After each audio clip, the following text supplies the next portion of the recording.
কথার সৌন্দর্যই মূল সাফল্যের চাবিকাঠি।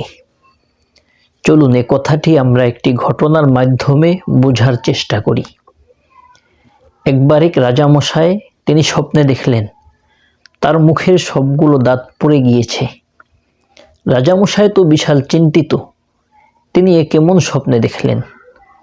স্বপ্নের ব্যাখ্যা জানার জন্য তিনি এক জ্যোতিষীকে ডাকলেন। জ্যোতিষী এসে রাজামশাইয়ের স্বপ্নের কথা শুনলেন এবং তার ব্যাখ্যা এভাবে করলেন। তিনি বললেন, রাজামশাই, আপনার পরিবারের সকলেই আপনার আগে মারা যাবে, শুধুমাত্র আপনিই একা বেঁচে থাকবেন। এমন অলক্ষণী কথা শুনে রাজামশাই রেগে গেলেন এবং তাকে হত্যা করার নির্দেশ দিয়ে দিলেন।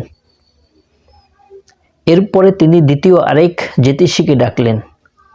ওই জ্যোতিষী রাজামশাইয়ের স্বপ্নের কথা শুনে তার ব্যাখ্যা এভাবে করলেন।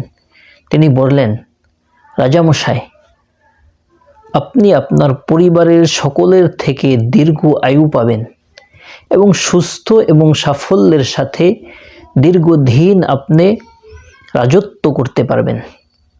একথা শুনে রাজামশাই আনন্দ পেলেন এবং ওই জ্যোতিষীকে পুরস্কৃত করলেন।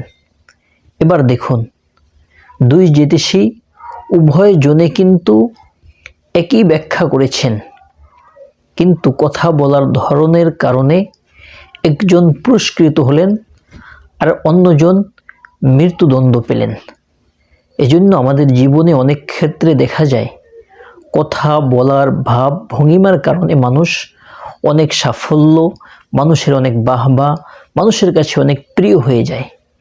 আবার দুনিয়ার অনেক ক্ষেত্রে মানুষ তার কথা বলার ভাব ভঙ্গিমা ধরনের কারণে অনেক স্থানে লাঞ্ছিত হয়, মানুষের কাছে নিকৃষ্ট হয়।